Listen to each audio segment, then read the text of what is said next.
Yang juga menjadi sorotan, Menko Kemaritiman dan Investasi Luhut Binsar Panjaitan melaporkan aktivis Haris Azhar dan koordinator Kontras Fathia Maulidiyanti ke Polda Metro Jaya. Keduanya dilaporkan atas dugaan pencemaran nama baik.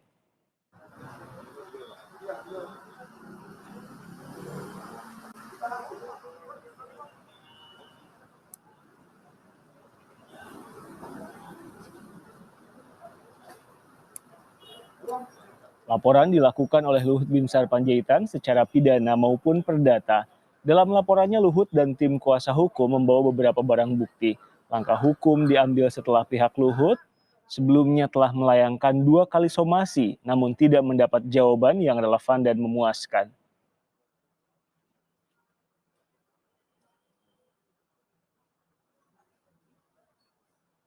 Haris Azhar sama Fathia. Ya. Pak, kenapa kemudian mengambil jalur hukum? Karena sebelumnya kan sudah melakukan somasi. Ya sudah 2 kali dia tidak mau, ya saya kan harus mempertahankan nama baik saya, anak cucu saya. Jadi saya kira sudah keterlaluan karena saya sudah minta 2 kali untuk minta maaf, tidak mau minta maaf, ya sekarang kita ambil jalur hukum. Jadi saya pidanakan dan perdatakan dia. Jadi apa saja Pak yang dikumpulkan Pak? Ya macam tadi ditanyain, ya saya jelaskan aja. Ada barang bukti yang diserahkan juga Pak penyidik? Ya saya kira ada video itu ya. Semua kita sudah siapkan ke penyidik, apa yang dibutuhkan penyidik untuk proses ini.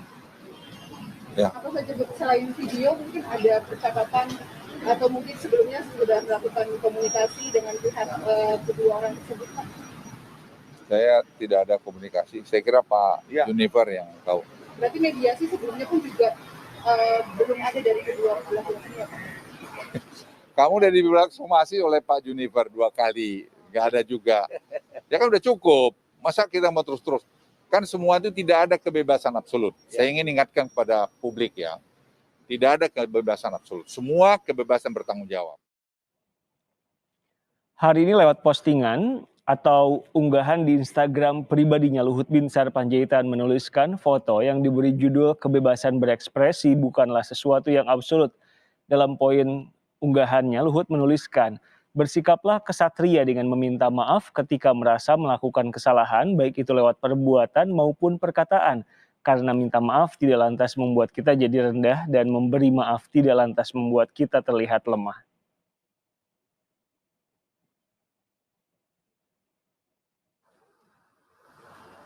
Kabid Humas Polda Metro Jaya Kombes Yusri Yunus mengatakan laporan Luhut Binsar Panjaitan terkait dugaan pencemaran nama baik yang dilakukan oleh koordinator Kontras, Fathia Maulidiyanti, dan aktivis Haris Azhar.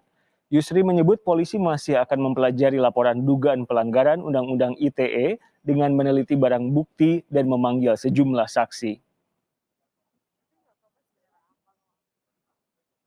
Laporkan ke Polda Metro Jaya pagi ini, laporan polisi sudah kita terima. Ya, nanti akan kita arahkan kepada Subdit Cyber Krimsus Polda Metro Jaya.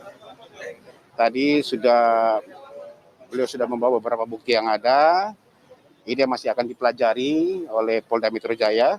Ya, kita akan meneliti laporan polisi yang ada. Nantinya rencana tindak lanjut ke depan, apakah ini memang akan naik ke tingkat penyelidikan, baru kami akan melakukan pemanggilan. Ya. Pemanggilan untuk klarifikasi dulu.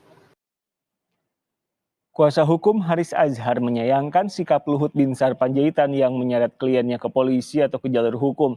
Langkah itu dinilai tidak terpuji dan memberikan presiden buruk dalam upaya partisipasi dan pengawasan yang dilakukan oleh masyarakat kepada pemerintah.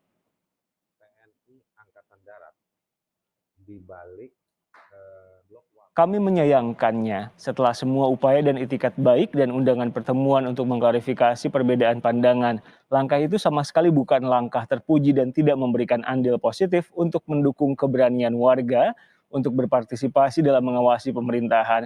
Itu adalah pernyataan kuasa hukum Haris Azhar, Nurholis lewat keterangan tertulis.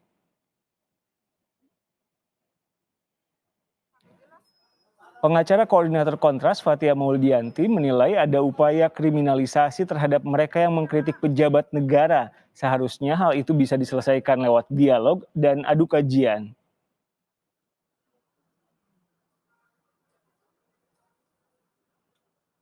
forum somasi ini memang bernuansa personal, itu sudah kami duga kuat dari awal, itu yang pertama. Yang kedua adalah tujuannya bukan mengoreksi kajian, tapi memang langsung diarahkan untuk mengkriminalisasi Haris Azhar dan juga Fathia. Oleh sebab itu langsung muncul, ya dimunculkan dalam somasinya adalah ancaman pemidanaannya. Jadi ini jelas arahnya ke sana. Diskusi substansinya tidak ada sama sekali. Bahwa dia pejabat publik harusnya membuka ruang diskusi publik ternyata tidak ada juga. Gitu.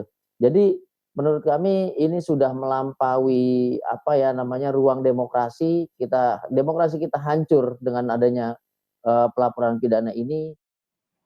Kasus pencemaran nama baik juga pernah dilaporkan Luhut Binsar Panjaitan pada Mei tahun lalu. Terlapornya adalah mantan Sekretaris Kementerian BUMN Said Didu atas unggahan video YouTube yang tertulis Luhut hanya pikirkan uang, uang, dan uang. Bukan kali ini saja Menko Kemaritiman dan Investasi Luhut Binsar Panjaitan merasa nama baiknya dicemarkan. Pada Mei 2020, ia pernah melaporkan mantan Sekretaris Kementerian BUMN Said Didu juga atas unggahan video di YouTube. Bapak Presiden. Jadi jangan kita lihat bentuknya. Kita lihat bahwa ini pasti arahan Bapak Presiden. Dan saya pikir video ini yang menjadi dasar Luhut melaporkan Said Didu. Video diunggah pada akhir Maret 2020 di akun YouTube MSD. Judul video itu yang tertulis, Luhut hanya pikirkan uang, uang, dan uang, menjadi pangkal masalahnya. Said Didu menyoroti persiapan pemindahan ibu kota negara baru masih terus berjalan, padahal Indonesia tengah fokus penanganan COVID-19. Tak lama setelah laporan Luhut pada Mei 2020, Said Didu diperiksa di Mabes Polri. Ia sempat 2 kali tidak hadir dengan alasan adanya pembatasan sosial berskala besar pada saat itu. Dalam keterangannya, Said Didu menyebut ada pihak yang memotong video yang dipermasalahkan Luhut, sehingga maknanya menjadi berbeda. Tim Liputan Kompas TV.